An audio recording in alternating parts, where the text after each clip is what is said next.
Hi all, welcome to KS mentor. എൻ്റെ പേര് അരുൺ രാജ്. നമ്മൾക്ക് ഇന്ത്യൻ ഭരണഘടനയെക്കുറിച്ചിട്ട് നമ്മളെല്ലാവരും കേട്ടിട്ടുള്ളതാണ്. LD എക്സാമിനും ഡിഗ്രി ലെവൽ എക്സാമിനും ഒക്കെ നമുക്ക് എപ്പോഴും ചോദിക്കുന്ന ഒരു പോർഷനാണ് ഇന്ത്യൻ ഭരണഘടന. നമ്മൾ മുമ്പ് പഠിച്ചിട്ടുള്ളതാണ്. ഇന്ത്യൻ ഭരണഘടന 1950 ജനുവരി മാസം 26-ാം തീയതി നിലവിൽ വന്നുവെന്നും നമ്മളാകുന്ന ഞാൻ ഉൾപ്പെടുന്ന നിങ്ങൾ ഉൾപ്പെടുന്ന എല്ലാ ഇന്ത്യക്കാരും ഇന്ത്യൻ ഭരണഘടനയ്ക്ക് പറഞ്ഞിരിക്കുന്ന കാര്യങ്ങൾക്കനുസരിച്ചിട്ടാണ് ഇവിടുത്തെ ഓരോ കാര്യങ്ങളും അല്ലെങ്കിൽ ഇവിടുത്തെ ജനത ജീവിക്കുന്നതെന്ന് നമുക്ക് എല്ലാവർക്കും അറിയാം. അപ്പോൾ അതിൽ പ്രധാനപ്പെട്ട ഒരു ഭാഗമാണ് ഇന്ത്യൻ ഭരണഘടനാ ഭേദഗതികൾ. എന്തിനാണ് ഭേദഗതി കൊണ്ടുവരുന്നത്? എന്തിനാണ് ഭേദഗതി കൊണ്ടുവരിക? നമുക്കിപ്പം ഒരുപാട് എന്താ പറയുന്ന വലിച്ചുവാരി നമ്മൾ പഠിക്കുന്നില്ല. വളരെ ഇമ്പോർട്ടൻ്റ് ആയിട്ടുള്ള കുറച്ച് അമെൻമെൻറ്റ്സ്. കാരണം നമുക്കിപ്പോൾ അമെൻമെൻറ്റ്സ് നമുക്ക് എപ്പോഴും തിരിഞ്ഞു പോകാറുണ്ട്. അത് എത്രയാണ്, ഇത് എത്രയാണെന്ന് പറയും. അപ്പോൾ അത് വരാതിരിക്കാൻ വേണ്ടിയിട്ടുള്ള ഒരു ശ്രമമാണ് നമ്മൾ ഈ ക്ലാസ് കൊണ്ട് ഉദ്ദേശിക്കുന്നത്. ഭരണഘടനാ ഭേദഗതി എന്ന് പറഞ്ഞു കഴിഞ്ഞാൽ ഒരു രാജ്യത്തിനൊരു മാറ്റം ഉണ്ടാകുന്ന ഓരോ കാലഘട്ടങ്ങൾക്കനുസരിച്ചിട്ട് മാറ്റം ഉണ്ടാകുന്നു. അപ്പോൾ അതിനനുസരിച്ചിട്ട് ഭരണഘടനയ്ക്കകത്ത് എന്ത് ചെയ്യേണ്ടി വരും? മാറ്റങ്ങൾ കൊണ്ടുവരേണ്ടി വരും. അപ്പോൾ ഭരണഘടനാ ഭേദഗതിയെക്കുറിച്ച് പറയുന്നത് എവിടെയാണ് എന്ന് ചോദിച്ചാൽ 20ാമത്തെ ഭാഗത്തിലാണ് പറയുന്നത്. 20ാമത്തെ ഭാഗത്തിൽ ആർട്ടിക്കിൾ 368 എന്തിനെക്കുറിച്ചാണ് പറയുന്നത്? ഭരണഘടനാ ഭേദഗതിയെക്കുറിച്ചിട്ട് പറയുന്നത്. ഭരണഘടനാ ഭേദഗതി എന്ന് പറയുന്ന ഒരു കാര്യത്തെക്കുറിച്ചിട്ട് പറയുന്നത് ആർട്ടിക്കിൾ 368. ദക്ഷിണാഫ്രിക്കയിൽ നിന്നുമാണ് ഇന്ത്യൻ ഭരണഘടനയുടെ ഭേദഗതിയെക്കുറിച്ച്, അതായത് ദക്ഷിണാഫ്രിക്കയിൽ നിന്നും. അപ്പോൾ നമുക്ക് പല കാര്യങ്ങളും പല രാജ്യങ്ങളിൽ നിന്നും എടുത്തിട്ടുണ്ട്, അല്ലേ? പല രാജ്യങ്ങളിൽ നിന്നും എടുത്തതാണ് നമ്മുടെ ഭരണഘടന എന്ന് പറയുന്നത്. അപ്പം ഭരണഘടനാ ഭേദഗതി എവിടെ നിന്ന് എടുത്തു എന്ന് ചോദിച്ചു കഴിഞ്ഞാൽ അതെവിടെ നിന്നാണ്? ദക്ഷിണാഫ്രിക്കയിൽ നിന്നും എടുത്തു. മറന്നുപോകരുത്, ദക്ഷിണാഫ്രിക്കയിൽ നിന്നുമാണ് എന്തെടുത്തത്? ഭരണഘടനാ ഭേദഗതി വരുത്തുന്നതിനുള്ള കാര്യം, അല്ലെങ്കിൽ ഭരണഘടനാ ഭേദഗതി എന്ന് പറയുന്ന ആശയം കടമെടുത്തിരിക്കുന്ന രാജ്യം ദക്ഷിണാഫ്രിക്കയാണ്. ആർക്കാണ് ഭരണഘടന ഭേദഗതി വരുത്തുവാനുള്ള അവകാശമുള്ളത് നമ്മുടെ രാജ്യത്ത്? ഞാൻ ഈ പറയുന്ന പോയിന്റുകളെല്ലാം പലപ്പോഴും പരീക്ഷകൾക്ക് ചോദിച്ചിട്ടുള്ളതാണ്. അതുകൊണ്ട് തന്നെ പഠനമായിട്ടും ഒരു പഠിക്കാനിരിക്കുന്നു എന്നുള്ള രീതിയിലല്ല, നമ്മളൊരു കഥ കേൾക്കുന്നത് പോലെ ഇരുന്ന് ഒരു ഫ്ലോയിൽ അങ്ങ് പോവാം. ഓക്കെ, അപ്പോൾ ആർക്കാണ് നമ്മുടെ രാജ്യത്ത് ഭരണഘടന ഭേദഗതി വരുത്താൻ കഴിയുക? അത് ആർക്കാണ്? പാർലമെൻറ്റിന് തന്നെയാണ്. പാർലമെൻറ്റിനാണ് ഇന്ത്യൻ ഭരണഘടനയിൽ എന്ത് ചെയ്യാൻ കഴിയുക? ഭേദഗതി വരുത്താൻ കഴിയുള്ളൂ. ആരാണ്? അപ്പോൾ അങ്ങനെ ആകുമ്പോൾ ഒരു ഭരണഘടനാ ഭേദഗതി ബിൽ കൊണ്ടുവരിക എന്ന് പറഞ്ഞാൽ പാർലമെൻറ്റിൻ്റെ ഏത് സഭയിലാണ് ആദ്യം അവതരിപ്പിക്കേണ്ടത്? രാജ്യസഭയിൽ അവതരിപ്പിക്കണോ, ലോക്സഭയിൽ അവതരിപ്പിക്കണോ എന്നുള്ളതാണ് അടുത്ത ഒരു കാര്യം. ഒരു ഭരണഘടനാ ഭേദഗതി ബിൽ ഈ പറയുന്ന സഭകളിൽ ഏത് സഭയിലും എന്ത് ചെയ്യാം? അവതരിപ്പിക്കാം. രാജ്യസഭയിലോ അല്ലെങ്കിൽ ലോക്സഭയിലോ. അതായത് ആദ്യം എവിടെയാണോ അവതരിപ്പിക്കുന്നത് രാജ്യസഭയിൽ അവതരിപ്പിക്കാം, അതുപോലെ എവിടെ അവതരിപ്പിക്കാം? ലോക്സഭയിലും അവതരിപ്പിക്കാം. ലോക്സഭയിൽ അവതരിപ്പിച്ചിട്ട് രാജ്യസഭയ്ക്ക് അയക്കുകയോ, രാജ്യസഭയിൽ അവതരിപ്പിച്ചത് പാസ്സായതിനു ശേഷം ലോക്സഭയിൽ അയക്കുകയൊക്കെ ചെയ്യാം. അതിനുശേഷം ആരൊപ്പിടണം? പ്രസിഡന്റ് ഒപ്പിടുമ്പോൾ മാത്രമേ ആ ഭേദഗതി നിലവിൽ വരികയുള്ളൂ. നമുക്കറിയാം, നമ്മുടെ രാജ്യത്തൊരു ബില്ല് പാസ്സാകണമെങ്കിൽ ആരൊപ്പിട്ടിരിക്കണം? പ്രസിഡന്റ് ഒപ്പിട്ടിരിക്കണം എന്നുള്ളതാണ്. അപ്പോൾ പാർലമെൻറ്റിനാണ് പൂർണ്ണമായും ഒരു ഭേദഗതി വരുത്തുവാനുള്ള അധികാരം. അങ്ങനെയാണെങ്കിൽ ഇന്ത്യൻ ഭരണഘടന ഭേദഗതി വരുത്താൻ എത്ര രീതികളിൽ നമുക്ക് ഭേദഗതി വരുത്താം? 3 രീതികളിൽ നമുക്ക് ഭേദഗതി വരുത്താം. ഇന്ത്യൻ ഭരണഘടനാ ഭേദഗതി 3 രീതിയിലാണ്. ഒന്ന്, കേവല ഭൂരിപക്ഷം എന്ന് പറയും. ഒരു രാജ്യത്തിലെ പാർലമെൻറ്റ്, നമ്മുടെ രാജ്യത്തെ സംബന്ധിച്ച് നമുക്ക് പാർലമെൻറ്റുണ്ട്. ഈ പാർലമെൻറ്റിൻ്റെ കേവല ഭൂരിപക്ഷമാണ് ആദ്യത്തെ ഘടന. അതായത് കേവല ഭൂരിപക്ഷം മതി. ഒരു പാർലമെൻറ്റിൻ്റെ കേവല ഭൂരിപക്ഷം ഉണ്ടെങ്കിൽ എന്ത് ചെയ്യാം? ഭരണഘടനാ ഭേദഗതി. അതായത് ഒന്നാമത്തെ രീതി ഭരണഘടനാ ഭേദഗതി. ഇപ്പോൾ സംസ്ഥാന രൂപീകരണമൊക്കെ വരുന്ന സമയത്ത് എന്തു മതി? കേവല ഭൂരിപക്ഷം. ഈ സംസ്ഥാന രൂപീകരണം ഞാൻ പറയാൻ കാരണം മുമ്പത്തെ PSC പരീക്ഷകളിൽ ചോദിച്ചിട്ടുണ്ട്. സംസ്ഥാന രൂപീകരണം നടത്തുന്നതിന് അല്ലെങ്കിൽ സംസ്ഥാന രൂപീകരണവുമായി ബന്ധപ്പെട്ടൊരു ഭേദഗതി ബില്ല് അവതരിപ്പിക്കുന്നതിന് പാർലമെൻറ്റിൻ്റെ ഏത് ഭൂരിപക്ഷമാണ് വേണ്ടതെന്ന് ചോദിച്ചു കഴിഞ്ഞാൽ അത് കേവല ഭൂരിപക്ഷം, അല്ലെങ്കിൽ ഭേദഗതി വരുത്തുന്നതിന് വേണ്ടിയിട്ടുള്ള ഏത് രീതിയാണ് അവലംബിക്കേണ്ടതെന്ന് ചോദിച്ചു അതേതാണ്? കേവല ഭൂരിപക്ഷ രീതിയാണ്. കേവല ഭൂരിപക്ഷം ഉണ്ടെങ്കിൽ എന്ത് ചെയ്യാം? അവതരിപ്പിക്കാം. രണ്ടാമത്തെ കേസ് എന്താ? 2/3 ഭൂരിപക്ഷം. എന്താണ്? പാർലമെൻറ്റിലെ 2/3 ഭൂരിപക്ഷം ഉണ്ടെങ്കിലേ എന്ത് ചെയ്യാൻ സാധിക്കുകയുള്ളൂ? ഭേദഗതി. അങ്ങനെയുള്ള ചില കാര്യങ്ങൾ വരുന്നുണ്ട്. 2/3 ഭൂരിപക്ഷം ഉണ്ടെങ്കിൽ എന്ത് ചെയ്യാൻ പറ്റുകയുള്ളൂ? ഭേദഗതി വരുത്താൻ. മൂന്നാമത്തെ കേസ് പറയുന്നത് പാർലമെൻറ്റിൻ്റെ പ്രത്യേക ഭൂരിപക്ഷത്തോടൊപ്പം സംസ്ഥാനങ്ങളുടെ അംഗീകാരവും കൂടി. നമ്മുടെ രാജ്യത്ത് എത്ര സംസ്ഥാനങ്ങളുണ്ടോ ഇത്ര സംസ്ഥാനങ്ങളുടെ അംഗീകാരം കൂടി ഉണ്ടെങ്കിൽ മാത്രമേ എന്ത് ചെയ്യാൻ കഴിയുകയുള്ളൂ? ചില ബില്ലുകൾ പാസ്സാക്കാൻ. അപ്പോൾ 3 രീതിയിലാണ് നമ്മൾ ഭേദഗതി വരുത്തുന്നത്. ഭരണഘടനാ ഭേദഗതി വരുത്തുമ്പോൾ 3 രീതികളാണ്. ചില ഭേദഗതികൾ എന്തു മതി? കേവല ഭൂരിപക്ഷം മതി. എന്നാൽ ചിലതിന് എന്ത് വേണം? പാർലമെൻറ്റിൻ്റെ 2/3 ഭൂരിപക്ഷം വേണം. എന്നാൽ ചിലതിന് എന്ത് വേണം? പാർലമെൻറ്റിൻ്റെ കേവല ഭൂരിപക്ഷത്തോടൊപ്പം സംസ്ഥാനങ്ങളുടെ പിന്തുണ കൂടി ഉണ്ടെങ്കിൽ മാത്രമേ ആ ഭേദഗതി നിലവിൽ വരാൻ സാധിക്കും. നമ്മുടെ ക്ലാസ് ആരംഭിക്കുകയാണ്. അതിനു മുമ്പ് പറയാനുള്ള പ്രധാനപ്പെട്ട ഒരു കാര്യം, 5-ൽ ഒരാൾക്ക് റാങ്ക് ലിസ്റ്റ് കയറുന്ന രീതിയിലുള്ള സ്ട്രാറ്റജി ഫോളോ ചെയ്താണ് KS മെൻറ്ററുടെ ക്ലാസ് കൊടുക്കുന്നത്. ജോയിൻ ചെയ്യാൻ താല്പര്യമുള്ളവർ ഇന്ന് തന്നെ ജോയിൻ ചെയ്യുക. മാത്രമല്ല ഞങ്ങളുടെ ഒരു ടെലഗ്രാം ചാനലുണ്ട് PSC മെൻറ്റർ. ഇന്ന് തന്നെ അതിൽ ജോയിൻ ചെയ്ത് കഴിഞ്ഞാൽ കൂടുതൽ PDF നോട്ട്സ് അതുപോലെ തന്നെ മറ്റ് അപ്ഡേഷൻസ് എല്ലാം ടെലഗ്രാം ചാനലുണ്ടാവും. ഇന്ന് തന്നെ എന്ത് ചെയ്യുക, ടെലഗ്രാം ചാനൽ PSC മെൻറ്റർ എന്ന ടെലഗ്രാം ചാനൽ ജോയിൻ ചെയ്യാം. നമുക്ക് ക്ലാസ് കണ്ടിന്യൂ ചെയ്യാം. പറയാൻ പോകുന്നത് ഒന്നാമത്തെ ഭേദഗതി, 1951 ഒന്നാം ഭേദഗതി. നമുക്കറിയാം രാജ്യത്തിൻ്റെ പ്രധാനമന്ത്രി ആര് തന്നെയായിരുന്നു? ജവഹർലാൽ നെഹ്റു തന്നെയായിരുന്നു. ജവഹർലാൽ നെഹ്റു ഇരുന്ന സമയത്തുള്ള ഒന്നാം ഭേദഗതി 1951 ഒന്നാം ഭേദഗതി വരുന്നത് അടിയന്തരാവസ്ഥ സമയത്തെ അഭിപ്രായ സ്വാതന്ത്ര്യ നിയന്ത്രണം. ഒന്നാം ഭേദഗതി വരുന്നത് അഭിപ്രായ സ്വാതന്ത്ര്യ നിയന്ത്രണത്തിന് വ്യവസ്ഥ കൊണ്ടുവന്ന ഭേദഗതി ഏതാണെന്ന് ചോദിച്ചു കഴിഞ്ഞാൽ അത് ഒന്നാം ഭേദഗതിയാണ്. മാത്രമല്ല 9ാം ഷെഡ്യൂൾ കൂട്ടിച്ചേർത്തു. 9ാം ഷെഡ്യൂൾ എന്ന് പറഞ്ഞാൽ ഭൂപരിഷ്കരണം. 8 ഷെഡ്യൂളുകൾ മാത്രമേ നമുക്കുണ്ടായിരുന്നുള്ളൂ. അത് എത്ര കൂടിയായി? 9 കൂടിയായി. 8 ഷെഡ്യൂൾ എന്ന് പറയുമ്പോൾ ഭാഷ സംസ്ഥാനങ്ങളിലെ അല്ലെങ്കിൽ ഓരോ പ്രദേശങ്ങളിലെയും ഭാഷകളായിരുന്നു 8ാമത്തെ ഷെഡ്യൂളിൽ വന്നിരുന്നത്. നമ്മുടെ ഭരണഘടന നിലവിൽ വരുന്ന സമയത്ത് 8 ഷെഡ്യൂളുകളെ ഉണ്ടായിരുന്നത് കൊണ്ട് ഒന്നാം ഭേദഗതിയോട് കൂടിയാണ് 9ാമത്തെ ഷെഡ്യൂൾ അതിനകത്ത് ആഡ് ചെയ്തത്. എന്തായിരുന്നു 1ാമത്തെ ഷെഡ്യൂൾ എന്ന് പറഞ്ഞു കഴിഞ്ഞാൽ എന്താണ്? ഭൂപരിഷ്കരണം. 9ാമത്തെ ഷെഡ്യൂളിൽ അതായത് 1ാമത്തെ ഭേദഗതിയിൽ വരുന്നത് എന്താണ്? ഭൂപരിഷ്കരണം കൊണ്ടുവന്നു. ഭൂപരിഷ്കരണ നിയമം കൊണ്ടുവരുന്നത് 9ാം ഷെഡ്യൂളിലാണ്, അതായത് 1ാമത്തെ ഭേദഗതി. അപ്പോൾ ഓർത്തു വയ്ക്കുക, 1951 50 ഭരണഘടന നിലവിൽ വന്നു. കൃത്യം ഒരു വർഷം കഴിഞ്ഞപ്പോൾ ഒന്നാം ഭേദഗതി 51 വർഷം മറന്നുപോലല്ലോ. 1951 ഒന്നാം ഭേദഗതി പ്രകാരമാണ് എന്ത് കൊണ്ടുവരുന്നത്? ഭൂപരിഷ്കരണ നിയമം കൊണ്ടുവരികയും 9ാമത്തെ ഷെഡ്യൂള് ആഡ് ചെയ്യുകയും ചെയ്തത്. 7ാം ഭേദഗതിയാണ് അടുത്ത് നമുക്ക് പഠിക്കാനുള്ളത്. 1956 ഈ 1956 പറയുമ്പോൾ എല്ലാവർക്കും അറിയായിരിക്കും എന്താണ് പ്രത്യേകത എന്നുള്ളത്. നമ്മുടെ സംസ്ഥാനം ഉൾപ്പെടെയുള്ള സംസ്ഥാനങ്ങൾ നിലവിൽ വന്ന വർഷമാണ്. ഫസൽ അലി കമ്മീഷന്റെ നേതൃത്വത്തിൽ എന്ത് വന്നു? സംസ്ഥാന അല്ലെങ്കിൽ ഭാഷയുടെ അടിസ്ഥാനത്തിൽ സംസ്ഥാനങ്ങളെ രൂപീകരിക്കുന്നതുമായി ബന്ധപ്പെട്ടൊരു കമ്മിറ്റി രൂപീകരിച്ചു. അതിൻ്റെ പേരാണ് ഫസൽ അലി കമ്മിറ്റി. ആ ഫസൽ അലി കമ്മിറ്റി റിപ്പോർട്ടിൻ്റെ അടിസ്ഥാനത്തിൽ എന്ത് ചെയ്തു? സംസ്ഥാനങ്ങളെ ഭാഷകളുടെ അടിസ്ഥാനത്തിൽ തരംതിരിച്ച വർഷമാണ് 1956. 1956 നവംബർ മാസം 1-ാം തീയതി നമ്മുടെ സംസ്ഥാനം ഉൾപ്പെടെയുള്ള സംസ്ഥാനങ്ങൾ രൂപീകരിച്ചു. അതിനു മുമ്പ് ഭാഷയുടെ അടിസ്ഥാനത്തിൽ ഒരു സംസ്ഥാനം രൂപീകരിച്ചിട്ടുണ്ടായിരുന്നു. അത് ആന്ധ്ര സംസ്ഥാനമാണ്. 1953 ആന്ധ്ര സംസ്ഥാനം രൂപീകരിക്കുന്നത്. അതിനുശേഷം 1956 പിന്നീട് എന്ത് ചെയ്യുന്നത്? ഭാഷയുടെ അടിസ്ഥാനത്തിൽ സംസ്ഥാനങ്ങളെ രൂപീകരിക്കും. നമുക്ക് എല്ലാവർക്കും അറിയാം, സ്വാതന്ത്ര്യം കിട്ടിയെങ്കിലും 53 ആയപ്പോഴാണ് 52 ആയപ്പോൾ കൂടുതൽ എന്ത് ചെയ്തു? സംസ്ഥാനങ്ങളെ രൂപീകരിക്കുക അല്ലെങ്കിൽ ഭാഷയുടെ അടിസ്ഥാനത്തിൽ സംസ്ഥാനങ്ങളെ രൂപീകരിക്കണമെന്ന ആവശ്യം കൂടുതൽ ഉയർന്നത്. പ്രധാനമായും പറയാവുന്നത് എവിടെയാണ്? സൗത്ത് ഇന്ത്യയിലായിരുന്നു. അതിൽ പ്രധാനപ്പെട്ട ഒരു സംസ്ഥാനമായിരുന്നു ആന്ധ്രയിൽ ഒരുപാട് പേര് അതിനുവേണ്ടി സമരം ചെയ്തു. ഒടുവിൽ പോറ്റി ശ്രീരാമലു എന്ന് പറയുന്ന മനുഷ്യൻ എന്ത് ചെയ്തു? നിരാഹാരം കിടന്ന് മരണമടയുന്നതിനെ തുടർന്നാണ് ആന്ധ്ര സംസ്ഥാന പ്രഖ്യാപനം നടക്കുന്നത്. അങ്ങനെ 1953 ഇന്ത്യയിലെ ആദ്യത്തെ ഭാഷാടിസ്ഥാനമുള്ള സംസ്ഥാനമായ ആന്ധ്രാപ്രദേശ് മാറുകയാണ്. ആന്ധ്ര എന്ന് പറയുന്ന സംസ്ഥാനമായിരുന്നു അത്. 56 ആയപ്പോൾ എന്ത് ചെയ്തു? മറ്റ് സംസ്ഥാനങ്ങൾ ഭാഷയുടെ അടിസ്ഥാനത്തിൽ കേരളം ഉൾപ്പെടുന്ന സംസ്ഥാനങ്ങൾ രൂപീകരിച്ച വർഷമാണ് 1956. 7ാം ഭേദഗതി. 7ാം ഭേദഗതി അത് തന്നെയാണ്, മറക്കില്ലല്ലോ. 51 ഒന്നാം ഭേദഗതി, 56 7ാം ഭേദഗതി. അടുത്ത് നമ്മൾ പഠിക്കേണ്ട പ്രധാനപ്പെട്ട ഒരു ഭാഗമാണ്, ഞാൻ നേരത്തെ പറഞ്ഞു നമുക്ക് ഏറ്റവും കൂടുതൽ ചോദ്യങ്ങൾ ചോദിച്ചിട്ടുള്ളതിനെ ബേസ് ചെയ്തിട്ടാണ് ഇന്നത്തെ ക്ലാസ് പോകുന്നത്. 1961 ഒരു ഭേദഗതി കൊണ്ടുവരികയാണ്. ആ ഭേദഗതിയുടെ അടിസ്ഥാനത്തിൽ ഗോവ, ദാമൻ ആൻഡ് ദ്വീപ് പ്രദേശങ്ങളെ കേന്ദ്രഭരണ പ്രദേശമാക്കി ഇന്ത്യൻ യൂണിയൻ്റെ ഭാഗമായിട്ട് എന്ത് ചെയ്തു? കൂട്ടിച്ചേർത്തു. അന്ന് വരെ ഗോവ എന്ന് പറയുന്നത് ആരുടെ ഭാഗമായിരുന്നു?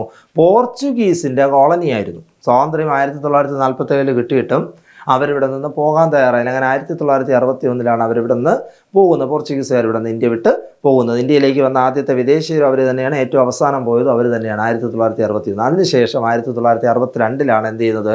ഗോവയും കേന്ദ്രഭരണ പ്രദേശമാക്കുന്നു. അതുപോലെ ദാമൻ ആൻഡ് ദ്വീപിനെ എന്ത് ചെയ്തത്? കേന്ദ്രഭരണ പ്രദേശമാക്കി 1962. അപ്പോൾ 1961 12ാം ഭേദഗതിയിലൂടെയാണ് എന്ത് ചെയ്യുന്നത്? ഗോവയെ കേന്ദ്രഭരണ പ്രദേശമാക്കി മാറ്റുന്നത്. ഗോവ അതുവരെ ആരുടെ ഭാഗമായിരുന്നു? പോർച്ചുഗീസ് കോളനിയായിരുന്നു. അതിനുശേഷം ഗോവയെ എന്ത് ചെയ്തു? കേന്ദ്രഭരണ പ്രദേശമാക്കി മാറ്റി. 1963 സംഭവിച്ചൊരു കാര്യമാണ്. 1963 സംഭവിച്ചൊരു കാര്യമാണ് 13ാം ഭേദഗതി. എത്രാമത്തെ ഭേദഗതി? 13ാം ഭേദഗതിയാണ്. എന്താ പ്രത്യേകത? നാഗാലാൻഡ് സംസ്ഥാനം രൂപീകരിച്ചു. അപ്പോൾ നാഗാലാൻഡ് സംസ്ഥാനം രൂപീകരിക്കുമ്പോൾ, അല്ലെങ്കിൽ ഗോവ എന്ന് പറയുന്ന കേന്ദ്രഭരണ പ്രദേശം വരുമ്പോൾ, ഒരു കാര്യം കൂടി നിങ്ങൾ ഓർത്ത് വയ്ക്കുക. ഒന്നാമത്തെ ഷെഡ്യൂള് നമുക്കറിയാം. ഒന്നാമത്തെ ഷെഡ്യൂളിൽ പറയുന്ന എന്താണ്? ഒന്നാമത്തെ ഷെഡ്യൂളിൽ പറയുന്ന കാര്യം സംസ്ഥാനങ്ങളുടെയും കേന്ദ്രഭരണ പ്രദേശങ്ങളുടെയും അതിർത്തി നിർണയവുമായി ബന്ധപ്പെട്ട കാര്യങ്ങളാണ് ഒന്നാമത്തെ ഷെഡ്യൂളിൽ പറയുന്നത്. അപ്പോൾ പുതിയൊരു സംസ്ഥാനം രൂപീകരിക്കപ്പെടുമ്പോൾ എവിടെ മാറ്റം വരുത്തും? ഒന്നാം ഷെഡ്യൂളിൽ മാറ്റങ്ങൾ വരുത്തും. അതുപോലെ അപ്പോൾ ഓരോ സംസ്ഥാനങ്ങൾ രൂപീകരിക്കുമ്പോഴും ഓരോ കേന്ദ്രഭരണ പ്രദേശങ്ങൾ രൂപീകരിക്കുമ്പോഴും ഇന്ത്യൻ യൂണിയൻ്റെ ഭാഗമായിട്ട് ഓരോ സംസ്ഥാനങ്ങളെ കൊണ്ടുവരുമ്പോഴും എന്ത് ചെയ്യും? ഒന്നാം ഷെഡ്യൂളിൽ മാറ്റം വരുത്തുന്നു. അപ്പോൾ ഇവിടെയും നാഗാലാൻഡ് സംസ്ഥാനം 1963 13ാം ഭേദഗതി നാഗാലാൻഡ് സംസ്ഥാനം രൂപീകരിക്കുന്നു. ഇനി നമ്മൾ പഠിക്കുന്നത് ഏതാണ്? 24ാം ഭേദഗതി. 1971 24ാം ഭേദഗതിയുടെ പ്രത്യേകത, മൗലികാവകാശങ്ങൾ ഉൾപ്പെടെ ഭരണഘടനയുടെ ഏത് ഭാഗവും ഭേദഗതി ചെയ്യാൻ പാർലമെന്റിന് അധികാരമുണ്ട്. വളരെ ഇമ്പോർട്ടൻ്റ് ആയിട്ടുള്ളൊരു ഭേദഗതിയാണിത്. പലപ്പോഴും എക്സാമിന് ചോദിച്ചിട്ടുള്ളതാണ്. മൗലികാവകാശങ്ങൾ ഉൾപ്പെടെയുള്ള കാര്യങ്ങൾ ഉൾപ്പെടെയുള്ള ഭരണഘടനയുടെ ഏത് ഭാഗവും അമെൻഡ് ചെയ്യാൻ ആർക്ക് അവകാശമുണ്ട്? പാർലമെൻറ്റിന് അവകാശമുണ്ടെന്ന് വ്യവസ്ഥ ചെയ്ത ഭരണഘടനാ ഭേദഗതി ഏതെന്ന് ചോദിച്ചാൽ ഏതെന്ന് എഴുതും? 24ാം ഭേദഗതി 1971. 1971 24ാം ഭേദഗതി. 1971 24ാം ഭേദഗതി. അപ്പോൾ ഓർത്തിരിക്കാനായിട്ട് എളുപ്പ വഴി എന്ന് പറയുന്നത് ഇത്രയാണ്. 1947 നമുക്ക് സ്വാതന്ത്ര്യം കിട്ടി. 1947 + 24 എന്ന് പറയുന്നത് 1971. അപ്പോൾ അങ്ങനെ ഓർത്തിരിക്കുക. സ്വാതന്ത്ര്യം കിട്ടിയതിന് ശേഷം 24ാം ഭേദഗതി 1971. 1971 എന്താ പ്രത്യേകത? മൗലികാവകാശങ്ങൾ ഉൾപ്പെടെയുള്ള ഭരണഘടനയുടെ ഏത് ഭാഗവും ഭേദഗതി ചെയ്യുവാനുള്ള അവകാശം ആർക്കുണ്ടായിരിക്കും? പാർലമെന്റിനുണ്ടായിരിക്കും എന്ന് പറഞ്ഞൊരു ഭേദഗതിയാണത്. ഭരണഘടനാ ഭേദഗതി ബില്ലിന് രാഷ്ട്രപതി നിർബന്ധമായും അംഗീകാരം കൊടുത്തിരിക്കണം. അതുവരെ രാഷ്ട്രപതിക്ക് ഇത് തള്ളാനും കൊള്ളാനുമുള്ള ഒരു അവകാശം ഉണ്ടായിരുന്നു. പക്ഷെ അതിനുശേഷം രാഷ്ട്രപതി നിർബന്ധമായി ഇതിന് അംഗീകാരം കൊടുക്കണമെന്ന് പറഞ്ഞ് വ്യവസ്ഥ ചെയ്തൊരു ഭേദഗതിയാണ് ഇത് 24ാം ഭേദഗതി 1971 ഭേദഗതി. ഓക്കെ, മനസ്സിലായി കാണുമെന്ന് വിചാരിക്കുന്നു. 1971 24ാം ഭേദഗതി എന്താണെന്നുള്ളത്. ഓക്കെ, അപ്പോൾ അടുത്ത ഭേദഗതിയിലേക്ക് പോകാം. മറ്റൊരു പ്രത്യേകതയുള്ള ഒരു ഭേദഗതിയാണ് 29ാം ഭേദഗതി. അപ്പോൾ അത് പറയുമ്പോൾ അതിനു മുമ്പ് മറ്റൊരു ഭേദഗതി കൂടി നിങ്ങൾ ഓർത്ത് വെക്കണം. 1971 വന്ന 26ാം ഭേദഗതിയാണ്. അതിനൊരു പ്രത്യേകതയുണ്ട്. പ്രിവി പഴ്സ് നിർത്തലാക്കിയ ഒരു ഭേദഗതിയാണ്. ഏത് ഭേദഗതി? 26ാം ഭേദഗതി. അതായത് എന്താണെന്ന് പറഞ്ഞാൽ, ഇന്ത്യക്ക് സ്വാതന്ത്ര്യം കിട്ടി, ഇന്ത്യൻ യൂണിയനിലേക്ക് നാട്ടുരാജ്യങ്ങളെ ലയിപ്പിക്കപ്പെട്ടു, അല്ലെങ്കിൽ പല നാട്ടുരാജ്യങ്ങളും എന്ത് ചെയ്തു? ഇന്ത്യൻ യൂണിയൻ്റെ ഭാഗമായി സംസ്ഥാനങ്ങളായിട്ട് മാറി. അങ്ങനെ വന്നപ്പോൾ എന്ത് സംഭവിച്ചു എന്ന് പറഞ്ഞാൽ, അന്ന് വരെ നാട്ടുരാജാക്കന്മാരായിരുന്നവർക്കുള്ള വരുമാനം നഷ്ടപ്പെട്ടു തുടങ്ങി. അപ്പോൾ അവർക്ക് ഒരു ഗ്രാൻഡ് എന്ന പോലെ, ഒരു പെൻഷൻ എന്ന പോലെ കേന്ദ്ര സർക്കാർ എന്ത് കൊടുത്തുകൊണ്ടേയിരുന്നു? ഒരു ഗ്രാൻഡ് കൊടുത്തുകൊണ്ട്. അതിൻ്റെ പേരാണ് പ്രിവി പഴ്സ്. ഈ പ്രിവി പഴ്സ് നിർത്തലാക്കിയത് 26ാം ഭേദഗതി. മാറിപ്പോരുത്, 26ാം ഭേദഗതിയാണ്. 1971 26ാം ഭേദഗതിയിലാണ് പ്രിവി പഴ്സ് നിർത്തലാക്കിയത്. നിർത്തലാക്കിയ പ്രധാനമന്ത്രി ആരാണെന്ന് ചോദിച്ചിട്ടുണ്ട് മുമ്പും. ഇന്ദിരാഗാന്ധിയാണ് 1971 26ാം ഭേദഗതി പ്രകാരം പ്രിവി പഴ്സ്, ആർക്കുള്ള പ്രിവി പഴ്സ്? നാട്ടുരാജാക്കന്മാർക്ക് കൊടുത്തുകൊണ്ടിരുന്ന പ്രിവി പഴ്സ് നിർത്തലാക്കിയ ഇന്ത്യൻ പ്രധാനമന്ത്രി ആരെന്ന് ചോദിച്ചാൽ അതാരാണ്? ഇന്ദിരാഗാന്ധി ആയിരുന്നു. അപ്പോൾ അത് മനസ്സിലായി കാണാം. അപ്പോൾ 29ാം ഭേദഗതി 1972. അതുപോലെ ഇമ്പോർട്ടൻ്റ് ആയിട്ടുള്ളൊരു കാര്യമാണ്. കേരള ഭൂപരിഷ്കരണ നിയമം ഇന്ത്യൻ ഭരണഘടനയുടെ 9ാം പട്ടികയിൽ കൂട്ടിച്ചേർത്തു. 9ാം പട്ടികയിൽ എന്ത് ചെയ്തു? ഷെഡ്യൂളിൽ 9ാമത്തെ ഷെഡ്യൂളിൽ എന്ത് ചെയ്തു? ഇന്ത്യൻ ഭരണഘടനയുടെ 9ാമത്തെ ഷെഡ്യൂളിൽ കേരള ഭൂപരിഷ്കരണ നിയമം ഏത് വർഷമാണ്? 1972 29ാം ഭേദഗതി. 29ാം ഭേദഗതിയിലാണ് 1972 29ാം ഭേദഗതിയിലാണ് എന്ത് കൊണ്ടുവരുന്നത്? ഭൂപരിഷ്കരണ നിയമം. ഏത് ഭൂപരിഷ്കരണ നിയമം? കേരള ഭൂപരിഷ്കരണ നിയമം 9ാമത്തെ ഷെഡ്യൂളിൽ ഷെഡ്യൂളിൽ അല്ലെങ്കിൽ 9ാമത്തെ പട്ടികയിൽ കൂട്ടിച്ചേർത്തു. അങ്ങനെയാണെങ്കിൽ ഭൂപരിഷ്കരണം കൊണ്ടുവരുന്നത് ഏത് ഭേദഗതിയിലാണ്? അത് 1ാം ഭേദഗതിയിൽ. 1ാം ഭേദഗതിയിൽ ഭൂപരിഷ്കരണം കൊണ്ടുവന്ന് 9ാം പട്ടിക കൂടി ആഡ് ചെയ്തു എന്ന് പറഞ്ഞത് ഏത് വർഷമാണ്? 1951. ഇത് ഏത് വർഷമാണ്? 1972. ഇതൊക്കെ നടക്കുമ്പോഴും ആര് തന്നെയാണ് നമ്മുടെ പ്രധാനമന്ത്രി? ഇന്ദിരാഗാന്ധി തന്നെയായിരുന്നു നമ്മുടെ രാജ്യത്തിൻ്റെ പ്രധാനമന്ത്രി എന്ന് പറയുന്നത്. ഓക്കെ, അടുത്തത് അതുപോലെ തന്നെയാണ് സിക്കിം എന്ന് പറയുന്ന സംസ്ഥാനം. സിക്കിം എന്ന് പറയുന്ന സംസ്ഥാനത്തിനെ ഒരു സംസ്ഥാന പദവി കൊടുത്തുകൊണ്ട്, സംസ്ഥാന പദവി എന്ന് പറയുമ്പം 22ാമത് സംസ്ഥാനമായിട്ട് സിക്കിമിനെ മാറ്റിക്കൊണ്ട് 1ാം പട്ടികയിൽ മാറ്റം വരുത്തി. ഞാൻ നേരത്തെ പറഞ്ഞു 1ാം പട്ടിക എന്ന് പറയുന്നത്, 1ാം ഷെഡ്യൂൾ എന്ന് പറയുന്നത് എന്തിനെ കുറിച്ചിട്ടാണ്? സംസ്ഥാനങ്ങളുടെയും കേന്ദ്രഭരണ പ്രദേശങ്ങളുടെയും അതിർത്തി നിർണ്ണയിക്കുന്നതുമായി ബന്ധപ്പെട്ട കാര്യങ്ങളാണ് 1ാം പട്ടികയിൽ പറയുന്നത്. അവിടെ മാറ്റം വരുത്തണമെങ്കിൽ എന്ത് സംഭവിക്കും? സംസ്ഥാനങ്ങൾ രൂപീകരിക്കപ്പെടും, അല്ലെങ്കിൽ കേന്ദ്രഭരണ പ്രദേശങ്ങൾ രൂപീകരിക്കപ്പെടും. ഇങ്ങനെയുള്ള സാഹചര്യങ്ങൾ ഉണ്ടാകുമ്പോഴാണ്. അപ്പോൾ അങ്ങനെ എന്ത് ചെയ്തു? സിക്കിമിനെ 22ാം സംസ്ഥാനമായിട്ട് രൂപീകരിച്ച് 1ാം പട്ടികയിൽ മാറ്റം വരുത്തി. അതാണ് ഏത്? 36ാം ഭേദഗതി 1975. പ്രധാനമന്ത്രി ആര് തന്നെയാണ്? ഇന്ദിരാഗാന്ധി തന്നെയാണ് പ്രധാനമന്ത്രി എന്ന് പറയുന്നത്. അപ്പോൾ അടുത്ത ഏറ്റവും പ്രധാനപ്പെട്ട ഒരു ഭേദഗതിയിലേക്ക് പോവാണ്. വളരെയധികം ചോദ്യങ്ങൾ ചോദിക്കുന്ന ഒരു ഭേദഗതിയാണ്. ഇന്ത്യൻ ഭരണഘടനയെ സംബന്ധിച്ച് വളരെ ഇമ്പോർട്ടൻ്റ് ആയ ഒരു ഭേദഗതിയാണ്. ഓക്കെ, ഈ കൊടുത്തിരിക്കുന്നത് നമ്മുടെ റാങ്ക് ലിസ്റ്റുമായിട്ട് ബന്ധപ്പെട്ട അല്ലെങ്കിൽ മുൻ പരീക്ഷകളിൽ റാങ്കിലേക്ക് കയറിയ ആൾക്കാരുടെ എണ്ണമാണ്. എന്തുകൊണ്ട് ഇത്രയും റാങ്കിലേക്ക് ആൾക്കാർ കയറി എന്ന് ചോദിച്ചാൽ, ഞങ്ങൾ ഫോളോ ചെയ്യുന്ന ഒരു സ്ട്രാറ്റജി ഉണ്ട്, അതിനനുസരിച്ച് കുട്ടികൾ വരുന്നു എന്നുള്ളതാണ്. അതുകൊണ്ട് തന്നെയാണ് റാങ്ക് ലിസ്റ്റിൽ ആൾക്കാരുടെ എണ്ണം കൂട്ടാൻ ഞങ്ങളെക്കൊണ്ട് സാധിക്കുന്നത്. മാക്സിമം ഇന്ന് തന്നെ ജോയിൻ ചെയ്യുക. അതുപോലെ തന്നെ LDയിൽ ഒരു 60 ദിവസത്തെ സ്റ്റഡി പ്ലാൻ ഇവിടെ നടക്കുന്നുണ്ട്. അതിൽ ജോയിൻ ചെയ്യാൻ താല്പര്യമുള്ളവർക്ക്, അതായത് തിരുവനന്തപുരം ജില്ലയ്ക്ക് ഈ മാസമാണ് എക്സാം എങ്കിൽ അത് കഴിഞ്ഞതിന് ശേഷം എക്സാം ഉള്ളവർക്ക് കൂടി വേണ്ടിയിട്ട് ഒരു സ്റ്റഡി പ്ലാൻ ഫോളോ ചെയ്യുന്നുണ്ട്. അതിൽ ജോയിൻ ചെയ്യാനുള്ളവർക്കും മറ്റ് ഡിഗ്രി എക്സാം പോലുള്ള സെക്രട്ടറി ടെസ്റ്റിൻ്റെ പോലുള്ള എക്സാമിന് ജോയിൻ ചെയ്യാനുള്ളവർക്കും ഇന്ന് തന്നെ KS മെൻറ്ററുമായിട്ട് ജോയിൻ ചെയ്യുക. നമുക്ക് ക്ലാസ് മുന്നോട്ട് കൊണ്ടുപോകാം. അടുത്തത് പ്രധാനപ്പെട്ട ഒരു ഭേദഗതി, 42ാം ഭേദഗതി 1976 മിനി കോൺസ്റ്റിറ്റ്യൂഷൻ. ഒരുപാട് മാറ്റങ്ങൾ ഇന്ത്യൻ ഭരണഘടനയ്ക്ക് കൊണ്ടുവന്ന ഒരു ഭേദഗതിയാണ്. അതായത് പൊളിച്ചെഴുതി എന്ന് തന്നെ പറയേണ്ടി വരും. പ്രധാനപ്പെട്ട ഒരു പൊളിച്ചെഴുത്ത് എന്ന് പറഞ്ഞാൽ എവിടെ മാറ്റം വരുത്തി? ആമുഖത്തിൽ മാറ്റം വരുത്തി. ആമുഖം ആകപ്പാടെ ഒരു പ്രാവശ്യം മാത്രമേ മാറ്റം വരുത്തിയിട്ടുള്ളൂ. അത് എപ്പോഴാണ്? 1976 42ാം ഭേദഗതിയാണ്. അന്നത്തെ ഇന്ത്യൻ പ്രധാനമന്ത്രി ആര് തന്നെയായിരുന്നു? ഇന്ദിരാഗാന്ധി തന്നെയായിരുന്നു ആ സമയത്തുള്ള ഭേദഗതി. ഇന്ത്യൻ ഭരണഘടനയുടെ ഏറ്റവും വലിയ ഭേദഗതി എന്നറിയപ്പെടുന്നത് 42ാം ഭരണഘടനാ ഭേദഗതിയാണ്. മിനി കോൺസ്റ്റിറ്റ്യൂഷൻ എന്നറിയപ്പെടുന്നത് 42ാം ഭേദഗതിയാണ്. കോൺസ്റ്റിറ്റ്യൂഷൻ ഓഫ് ഇന്ദിര എന്നൊരു പേരും കൂടി ഇതിനുണ്ട്. കോൺസ്റ്റിറ്റ്യൂഷൻ ഓഫ് ഇന്ദിര എന്നറിയപ്പെടുന്നതും 42ാം ഭേദഗതിയാണ്. ഏത് വർഷം? 1976ലാണ്. 1976ലാണ്. അങ്ങനെയാണെങ്കിൽ ഒരു ചോദ്യവും കൂടി നിങ്ങൾക്ക് അതിനകത്തുനിന്ന് ഓർത്തു വയ്ക്കേണ്ടി വരും. 42ാം ഭേദഗതി വരുന്ന സമയത്ത് നമ്മുടെ ഇന്ത്യൻ രാഷ്ട്രപതി ആരെന്ന് ചോദിക്കും. ഫക്രുദ്ദീൻ അലി അഹമ്മദ്. ഫക്രുദ്ദീൻ അലി അഹമ്മദ് ആയിരുന്നു അന്നത്തെ നമ്മുടെ ഇന്ത്യൻ രാഷ്ട്രപതി. അതായത് 42ാം ഭേദഗതി ഒപ്പുവെക്കുന്ന രാഷ്ട്രപതി എന്ന് പറയുന്ന ആരായിരുന്നു? ഫക്രുദ്ദീൻ അലി അഹമ്മദ് ആയിരുന്നു. Unity and integrity of the nation. Unity and integrity of the nation എന്ന പ്രയോഗം ഭരണഘടനയുടെ ആമുഖത്തിൻ്റെ ഭാഗമാക്കിയ ഇന്ത്യൻ ഭരണഘടനാ ഭേദഗതിയാണ് ഏത്? 42ാം ഭേദഗതി. Unity and integrity of the nation എന്ന് പറയുന്ന പ്രയോഗം ഇന്ത്യൻ ഭരണഘടനയുടെ ആമുഖത്തിൽ കൂട്ടിച്ചേർത്ത ഒരു ഭരണഘടനാ ഭേദഗതിയാണ് ഏത്? 42ാം ഭരണഘടനാ ഭേദഗതി 1976 നിലവിൽ വന്നു.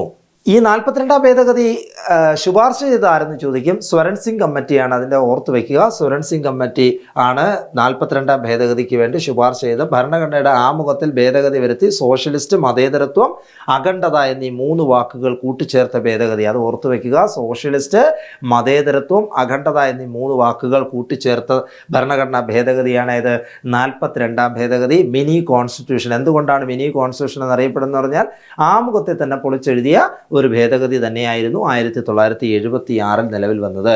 അതുപോലെ തന്നെ സൗജന്യ നിയമസഹായം, നിർദ്ദേശക തത്വങ്ങളുടെ ഭാഗമാക്കിയ ഭരണഘടനാ ഭേദഗതി എല്ലാം എന്താണ്? 42 നിയമസഹായം, സൗജന്യ നിയമസഹായമൊക്കെ നിർദ്ദേശകത്വങ്ങളുടെ ഭാഗമാക്കിയതെല്ലാം ഏതിലായിരുന്നു? 42ാം ഭേദഗതിയിലായിരുന്നു. അപ്പോൾ നമ്മൾ 42ാം ഭേദഗതി മനസ്സിലായെന്ന് വിചാരിക്കുന്നു. ഏറ്റവും പ്രധാനപ്പെട്ട ഒരു ഭേദഗതിയായിരുന്നു. അത് കഴിഞ്ഞിട്ട് 1978 നിലവിൽ വന്ന 44ാം ഭേദഗതിയാണ്. എന്താ പ്രത്യേകത? സ്വത്തവകാശത്തെ മൗലികാവകാശങ്ങളിൽ നിന്നും മാറ്റി നിയമാവകാശമാക്കി മാറ്റി. ഏറ്റവും പ്രധാനപ്പെട്ട ഒരു പോയിന്റാണത്. സ്വത്തവകാശത്തെ മൗലികാവകാശത്തിൽ നിന്ന് മാറ്റി, അന്ന് വരെ മൗലികാവകാശമായിരുന്നു, പിന്നീട് എന്താക്കി? നിയമ അവകാശമാക്കി മാറ്റി. അതായത് ഇപ്പോൾ എനിക്കൊരു 10 സെൻറ്റ് സ്ഥലമുണ്ടെന്നുണ്ടെങ്കിൽ അത് എനിക്ക് തന്നെ അവകാശപ്പെടുന്ന രീതിയിലായിരുന്നു ഫണ്ടമെൻ്റൽ റൈറ്റ്സ് എന്ന് പറയുന്ന ഭാഗത്തിലുണ്ടായിരുന്നപ്പോൾ. പക്ഷെ പിന്നീട് അത് എന്ത് ചെയ്യാം? നിയമപരമായിട്ട് അതിനെ നേടിയെടുക്കുക. ഇപ്പോൾ എക്സാമ്പിൾ നമുക്കൊരു എൻ്റെ വീടിൻ്റെ ഫ്രണ്ടിൽ കൂടെ അല്ലെങ്കിൽ 10 സെൻറ്റ് സ്ഥലമുണ്ട്, എൻ്റെ വീടും എൻ്റെ ചുറ്റും എന്ന് വയ്ക്കുക. അതിൻ്റെ മുന്നിലൂടെ റോഡ് വീതി കൂട്ടുന്നു. സർക്കാരിന് അത് എടുക്കണമെന്നുണ്ടെങ്കിൽ അത് മൗലികാവകാശത്തിൻ്റെ ഭാഗമായിരുന്നപ്പോൾ അതെന്തായിരുന്നു? ബുദ്ധിമുട്ടായിരിക്കും.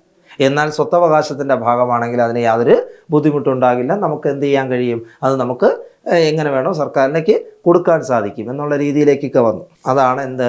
44-ാം ഭേദഗതി, 1978 വന്ന 44-ാം ഭേദഗതി. പ്രധാനപ്പെട്ട ഒരു ഭാഗവും കൂടി അതിനകത്ത് പറയേണ്ടി വരും. 1976-ലെ 42-ാം ഭേദഗതി നമ്മൾ നേരത്തെ പറഞ്ഞതാണ്. അതിലെ ഒരു പ്രത്യേകത കൂടി ഇന്ദിരാഗാന്ധി കൊണ്ടുവന്നിരുന്നു. ലോക്സഭാ അംഗങ്ങളുടെ അല്ലെങ്കിൽ ലോക്സഭയുടെ കാലാവധി 6 വർഷമാക്കി നീട്ടിയിരുന്നു. 6 വർഷമാക്കി. 5 വർഷമായിരുന്നു, അതെന്താക്കി 6 വർഷമാക്കിയത് 42-ാം ഭേദഗതിയിലാണ്. പിന്നീട് 44-ാം ഭേദഗതി വന്നപ്പോൾ എന്ത് ചെയ്തു? അത് വീണ്ടും 5 വർഷത്തിലേക്ക് മാറ്റി. 5 വർഷത്തിലേക്ക് മാറ്റി എന്നുള്ളതാണ്. അതായത് 42-ാം ഭേദഗതി കഴിഞ്ഞപ്പോഴത്തേക്ക് ഇലക്ഷൻ വന്നു, ഇന്ദിരാഗാന്ധി പരാജയപ്പെട്ടു. പിന്നെ ആരായി? മൊറാർജി ദേശായി ആയിരുന്നു നമ്മുടെ പ്രധാനമന്ത്രി. അദ്ദേഹം വന്നതിന് ശേഷം കൊണ്ടുവന്ന ഭരണഘടനാ ഭേദഗതിയാണ് 44-ാം ഭേദഗതി. അപ്പോൾ വീണ്ടും എത്രയായി? 5 വർഷമാക്കുക. അപ്പോൾ ഒന്നുകൂടി ആലോചിക്കുക, 5ാമത്തെ ലോക്സഭ, ഈ നമ്മുടെ രാജ്യത്തിൻ്റെ 5ാമത്തെ ലോക്സഭയാണ് ഏറ്റവും കൂടുതൽ കാലം ഇരുന്ന ലോക്സഭ. 6 വർഷം ഉണ്ടായിരുന്നു ആ ലോക്സഭ. അതായിരുന്നു ഏറ്റവും കൂടുതൽ കാലമുണ്ടായിരുന്ന നമ്മുടെ രാജ്യത്തിലെ ലോക്സഭകളിൽ ഏറ്റവും കൂടുതൽ കാലമുണ്ടായിരുന്ന ലോക്സഭ എന്ന് പറയുന്നത് 5ാം ലോക്സഭയായിരുന്നു. 6 വർഷം ഉണ്ടായിരുന്നു. പിന്നീട് എന്ത് ചെയ്തു? 44-ാം ഭേദഗതിയിലൂടെ വീണ്ടും അത് 5 വർഷത്തേക്ക് മാറ്റുകയായിരുന്നു. അടുത്തത് വളരെ പ്രധാനപ്പെട്ട ഒരു പോയിന്റാണ് 1985-ലെ 52-ാം ഭേദഗതി, കൂറുമാറ്റ നിരോധന നിയമം. നമുക്ക് 9ാമത്തെ ഷെഡ്യൂൾ വരെ ഉണ്ടായിരുന്നുള്ളൂ. അത് പിന്നീട് എന്താക്കി മാറ്റി? 10 കൂടി കൂട്ടിച്ചേർത്തു. 10ാം പട്ടിക കൂടി കൂട്ടിച്ചേർത്ത ഭരണഘടനാ ഭേദഗതിയാണ് 52-ാം ഭേദഗതി. 1985-ൽ നിലവിൽ വന്നു. 1985-ൽ നിലവിൽ വന്നു. അപ്പം നമുക്കറിയാം 1975-ൽ എന്ത് സംഭവിച്ചു കാണും? 1984-ൽ ഇന്ദിരാഗാന്ധി കൊല്ലപ്പെടുന്നു. അതിനുശേഷം 1985-ലാണ് ഇത് സംഭവിക്കുന്നത്. ഏത്? കൂറുമാറ്റ നിരോധന നിയമം വരുന്നത്. ആരായിരുന്നു ഇന്ത്യൻ പ്രധാനമന്ത്രി? രാജീവ് ഗാന്ധി ആയിരുന്നു അന്നത്തെ ഇന്ത്യൻ പ്രധാനമന്ത്രി. അപ്പോൾ 52-ാം ഭേദഗതി 1985-ലാണ്. അപ്പോൾ 1985-ലെ 52-ാം ഭേദഗതി 102-ാമത് അനുച്ഛേദം അനുസരിച്ചിട്ടാണ് കൂറുമാറ്റ നിരോധന നിയമം ഇന്ത്യയിൽ കൊണ്ടുവരുന്നത്. കൂറുമാറ്റ നിരോധന, അതായത് ഒരു പാർട്ടിയുടെ ഭാഗമായിട്ട് നിന്ന് മത്സരിച്ച് ജയിച്ച് അപ്പുറത്ത് പോയിട്ട് എന്ത് ചെയ്യും? നേരെ അപ്പുറത്തെ പാർട്ടിയിലേക്ക് ചാടുകയാണെന്നുണ്ടെങ്കിൽ അവരെ എന്ത് ചെയ്യാം? അയോഗ്യരാക്കി പ്രഖ്യാപിക്കുക. അതാണ് കൂറുമാറ്റ നിരോധന നിയമം എന്ന് പറയുന്നത്. സസ്പെൻഡ് ചെയ്ത് പുറത്താക്കാം. നിയമസഭയിൽ നിന്നാണെങ്കിലും ലോക്സഭയിൽ നിന്നാണെങ്കിലും പുറത്താക്കാം. ഇന്നും അത് നടക്കാറുണ്ട്. കൂറുമാറ്റ നിരോധന നിയമപ്രകാരം പുറത്താവാറുണ്ട് പലരും. അങ്ങനെ ഒരു സംഭവമാണ് എന്ത്? കൂറുമാറ്റ നിരോധന നിയമം. അത് വരുന്നത് 1985-ലെ 52-ാം ഭേദഗതിയാണ്. നമ്മുടെ പ്രധാനമന്ത്രി ആരായിരുന്നു? രാജീവ് ഗാന്ധി ആയിരുന്നു എന്നുള്ളതാണ്. ഇനി അത് പറയുമ്പോൾ ഒരു 2 പോയിന്റ് കൂടി നിങ്ങൾ ഓർത്ത് വെക്കണം. ആദ്യമായി ഇന്ത്യയിൽ കൂറുമാറ്റ നിരോധന നിയമപ്രകാരം പുറത്താക്കപ്പെട്ട വ്യക്തി ആരെന്ന് വെച്ച് കഴിഞ്ഞാൽ ലാൽ ദുഹോമയാണ്. മിസോറാം എന്നുള്ള വ്യക്തിയായിരുന്നു. അപ്പം ലാൽ ദുഹോമയാണ് കൂറുമാറ്റ നിരോധന നിയമപ്രകാരം പുറത്താക്കപ്പെടുന്ന ആദ്യത്തെ ലോക്സഭാ അംഗം. ലാൽ ദുഹോമ മിസോറാമിൽ നിന്നുള്ള ലോക്സഭാ അംഗമായിരുന്നു. കൂറുമാറ്റ നിരോധന നിയമപ്രകാരം പുറത്താക്കപ്പെടുന്ന ആദ്യത്തെ ലോക്സഭാ അംഗം ആരാണ്? ലാൽ ദുഹോമ, മിസോറാം. അങ്ങനെയാണെങ്കിൽ നമ്മുടെ സംസ്ഥാനത്തും അങ്ങനെ ഒരു പ്രശ്നം ഉണ്ടായിരുന്നു. നമ്മുടെ സംസ്ഥാനത്തും കൂറുമാറ്റ നിരോധന നിയമപ്രകാരം പുറത്താക്കപ്പെടുന്ന ആദ്യത്തെ നിയമസഭാ അംഗം ആരെന്ന് ചോദിച്ചാൽ അത് ആർ ബാലകൃഷ്ണപിള്ളയാണ്. കൂറുമാറ്റ നിരോധന നിയമപ്രകാരം സംസ്ഥാന നിയമസഭയിൽ നിന്ന് പുറത്താക്കപ്പെടുന്ന ആദ്യത്തെ നിയമസഭാ അംഗം ആരെന്ന് ചോദിച്ചു കഴിഞ്ഞാൽ അതാണ് ആർ ബാലകൃഷ്ണപിള്ളയാണ്. അത് കൂറുമാറ്റ നിരോധന നിയമം കൊണ്ടുവന്ന ഭേദഗതി ഏതാണ്? 52-ാം ഭേദഗതിയാണ്, 1985. എല്ലാ ഭേദഗതിയും പഠിക്കുമ്പോൾ ഒരു കാര്യം കൂടി ഓർക്കുക, ആ സമയത്തെ പ്രധാനമന്ത്രിമാരെയും കുറിച്ചും പ്രസിഡന്റുമാരെ കുറിച്ചും ഓർത്തു വയ്ക്കണം. അപ്പോൾ ഞാൻ നേരത്തെ പറഞ്ഞ മിനി കോൺസ്റ്റിറ്റ്യൂഷൻ വന്നത് ഇന്ദിരാഗാന്ധിയുടെ കാലഘട്ടത്തിൽ. അത് തന്നെ ഒരു മാറ്റം, അതിൽ ചില കാര്യങ്ങൾക്ക് മാറ്റം വരുത്തിയ 44-ാം ഭേദഗതി വരുന്ന സമയത്ത് മൊറാർജി ദേശായി. പിന്നീട് നമ്മൾ പഠിച്ചത് 52-ാം ഭേദഗതി. ആ സമയത്ത് ആരായിരുന്നു? രാജീവ് ഗാന്ധിയാണ്. രാജീവ് ഗാന്ധി എന്ന് പറയുമ്പോൾ മൊറാർജി ദേശായി കഴിഞ്ഞിട്ട് വീണ്ടും ഇന്ദിരാഗാന്ധിയുടെ ഭരണം ഉണ്ടായിരുന്നു. ഇന്ദിരാഗാന്ധി പ്രധാനമന്ത്രിയായിരിക്കെ തന്നെയാണ് എന്ത് ചെയ്തത്, കൊല്ലപ്പെടുന്നത്. അതിനുശേഷം ആരാവുന്നു, നമ്മുടെ രാജീവ് ഗാന്ധി ആവുകയാണ് ചെയ്യുന്നത്. അടുത്ത പഠിക്കാൻ പോകുന്നത് 53-ാം ഭേദഗതി 1986 മിസോറാമിനെ ഒരു സംസ്ഥാനമാക്കി മാറ്റി. 1986 മിസോറാമിനെ ഒരു സംസ്ഥാനമാക്കി മാറ്റി. 1986 ഏത് വരുന്നത്, 53-ാം ഭേദഗതി മിസോറാം സംസ്ഥാനമാക്കുകയും 1-ാം പട്ടികയിൽ മാറ്റം വരുത്തുകയും ചെയ്തു. അടുത്ത ഭേദഗതി 1987 വന്ന 56-ാം ഭേദഗതിയാണ്. നമുക്കറിയാം 1961 എന്ത് സംഭവിച്ചു, ഗോവയെ കേന്ദ്രഭരണ പ്രദേശമാക്കി. 1962 കേന്ദ്രഭരണ പ്രദേശമാക്കി നമുക്കറിയാം. അതിനെ എന്ത് ചെയ്തു, ഗോവയെ, അന്ന് വരെ കേന്ദ്രഭരണ പ്രദേശമായിരുന്ന ഗോവയെ 1987 ഒരു സംസ്ഥാനമാക്കി മാറ്റുന്നത് 56-ാം ഭേദഗതി. 56-ാം ഭേദഗതി എന്ന് പറയുമ്പോൾ 1987 56-ാം ഭേദഗതി പ്രകാരം ഗോവ എന്തായി, ഒരു സംസ്ഥാനമായി. ഗോവ ഒരു സംസ്ഥാനമായി. അടുത്ത ഭേദഗതി വളരെ പ്രധാനപ്പെട്ടതാണ്. 61-ാം ഭേദഗതി 1988 വോട്ടിംഗ് പ്രായം 21 നിന്നും 18 ആക്കുന്ന ഭേദഗതിയാണ്. 1988 61-ാം ഭേദഗതി വോട്ടിംഗ് പ്രായം എത്രയാക്കി, 18 വയസ്സാക്കി. പ്രധാനമന്ത്രി ആര് തന്നെയാണ്, രാജീവ് ഗാന്ധി തന്നെയായിരുന്നു അന്നത്തെ പ്രധാനമന്ത്രി.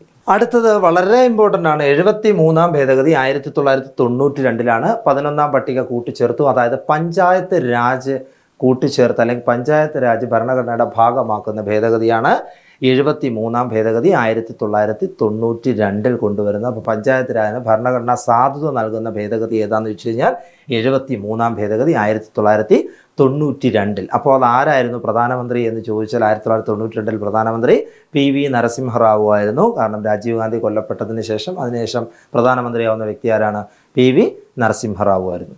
2000 വന്ന ഒരു മാറ്റമാണ് 84-ാം ഭേദഗതി. ഛത്തീസ്ഗഡ്, ഉത്തരാഖണ്ഡ്, ജാർഖണ്ഡ് സംസ്ഥാനങ്ങളുടെ രൂപീകരണം. ഛത്തീസ്ഗഡ്, ഉത്തരാഖണ്ഡ്, ജാർഖണ്ഡ് സംസ്ഥാനങ്ങളുടെ രൂപീകരണം 84-ാം ഭേദഗതി 2000, വർഷം മറന്നു പോരുത്, 2000 ഏത് വരുന്നത്, 84-ാം ഭേദഗതി. ഇമ്പോർട്ടൻ്റ് ആയ മറ്റൊരു ഭേദഗതിയാണ് 2002 86-ാം ഭേദഗതി. 86-ാം ഭേദഗതി 2002 പ്രാഥമിക വിദ്യാഭ്യാസം എന്തിൻ്റെ കൂടെയാക്കി, മൗലികാവകാശങ്ങളുടെ ഭാഗമാക്കി. പ്രാഥമിക വിദ്യാഭ്യാസം മൗലികാവകാശങ്ങളുടെ ഭാഗമാക്കിയത് 86-ാം ഭേദഗതി 2002 അന്നത്തെ ഇന്ത്യൻ പ്രധാനമന്ത്രി AB വാജ്പേയി ആയിരുന്നു. വളരെ വിപ്ലവകരമായ ഒരു മാറ്റമായിരുന്നു പ്രാഥമിക വിദ്യാഭ്യാസത്തെ മൗലികാവകാശങ്ങളുടെ ഭാഗമാക്കുന്നത്. അന്ന് ആ ബില്ലിൽ ഒപ്പിട്ട രാഷ്ട്രപതി ഡോക്ടർ APJ അബ്ദുൽ കലാം ആയിരുന്നു. നമ്മുടെ രാജ്യം ഇന്നും വളരെ അഭിമാനത്തോടു കൂടി ഓർക്കുന്ന നമ്മുടെ ബഹുമാനപ്പെട്ട അല്ലെങ്കിൽ വളരെ പ്രിയങ്കരനായ രാഷ്ട്രപതി ഡോക്ടർ APJ അബ്ദുൽ കലാം ആയിരുന്നു ഈ ബില്ലിൽ ഒപ്പിട്ട രാഷ്ട്രപതി. ആ സമയത്തെ പ്രധാനമന്ത്രി ആരാണ് എന്ന് ചോദിച്ചു കഴിഞ്ഞാൽ അതാരായിരുന്നു, AB വാജ്പേയി ആയിരുന്നു.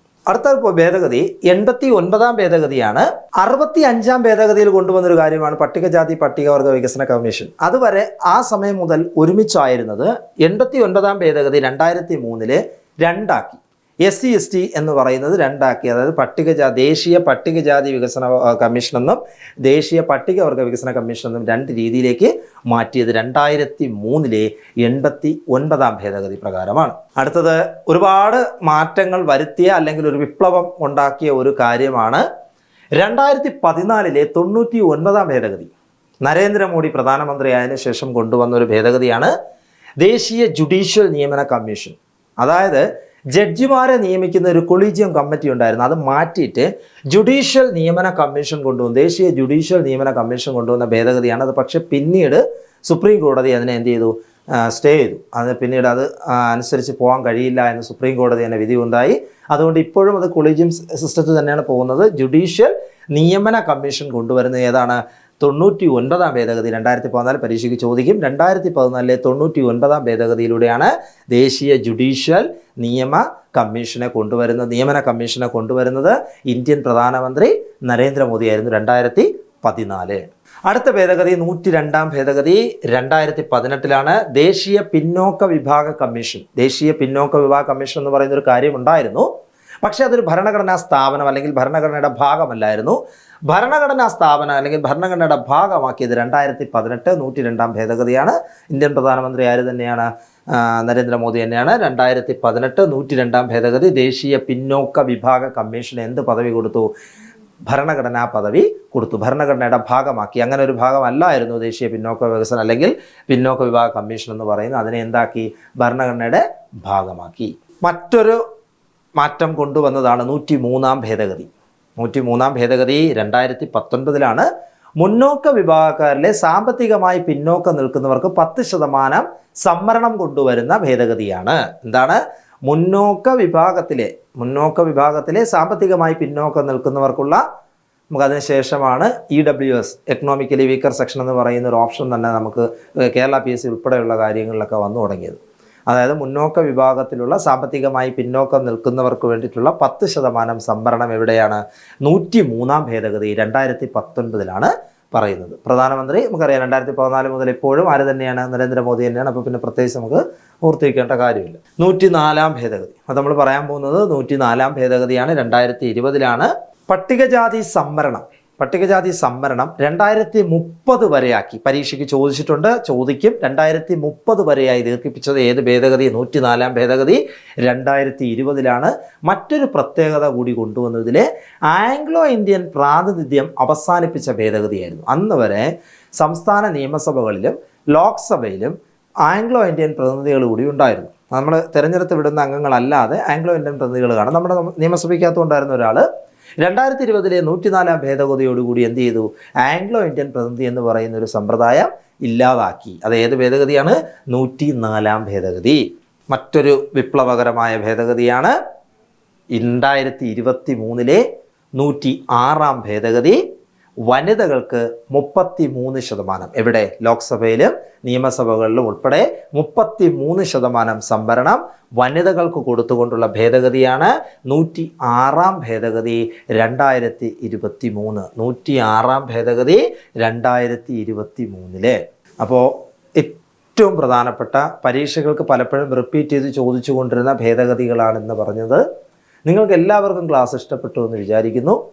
ക്ലാസ്സിൽ ജോയിൻ ചെയ്യാൻ ഇനിയും അവസരമുണ്ട്. പിന്നെ എന്ന് വെച്ച് മാറ്റാൻ പറ്റില്ല. നമ്മളെല്ലാം യുദ്ധം ചെയ്യാൻ പോവുകയാണ്. ഡു ഓർ ഡൈ എന്ന് പറയുന്ന പോലെ. പക്ഷെ നമുക്കിവിടെ ഡൈ ഇല്ല, വീഴുന്നു എണീറ്റ് ഓടുന്നു എന്നുള്ളതാണ് അവസ്ഥ. അപ്പോൾ അതുകൊണ്ട് മാക്സിമം വർക്ക് ചെയ്യുക എന്നുള്ള, നമ്മൾ കുറേ ബുക്ക് എടുത്ത് വെച്ച് അവിടെ നിന്ന് കുറേ ഇവിടെ നിന്ന് കുറേ പഠിക്കുന്നതിനേക്കാൾ നല്ലത് കറക്റ്റായിട്ടൊരു സിസ്റ്റമാറ്റിക്കായിട്ട് ഒരു സിസ്റ്റം നമ്മൾ ഫോളോ ചെയ്ത് കഴിഞ്ഞാൽ തീർച്ചയായിട്ടും നമുക്ക് വിജയത്തിലെത്താൻ സാധിക്കും. KS മെൻറ്ററിൽ ജോയിൻ ചെയ്യാൻ താല്പര്യമുള്ളവർക്ക് ഇന്ന് തന്നെ ജോയിൻ ചെയ്യാം. കൊടുത്തിരിക്കുന്ന നമ്പറിൽ കോൺടാക്ട് ചെയ്യാവുന്നതാണ് KS മെൻറ്ററിൽ. അതുപോലെ തന്നെ PSC മെൻറ്റർ, ഞാൻ നേരത്തെ ടെലഗ്രാം ചാനലിൻ്റെ കാര്യം പറഞ്ഞ് മറന്നു പോകരുത്. PSC മെൻറ്റർ എന്ന ടെലഗ്രാം ചാനലിൽ ജോയിൻ ചെയ്യുക. കൂടുതൽ നോട്ട്സ് PDF കാര്യങ്ങളെല്ലാം അതിനകത്തുണ്ടാവും. തീർച്ചയായിട്ടും എല്ലാവർക്കും നല്ല വിജയം ഉണ്ടാകട്ടെ എന്ന് ആശംസിക്കുന്നു, പ്രാർത്ഥിക്കുന്നു. ബായ്.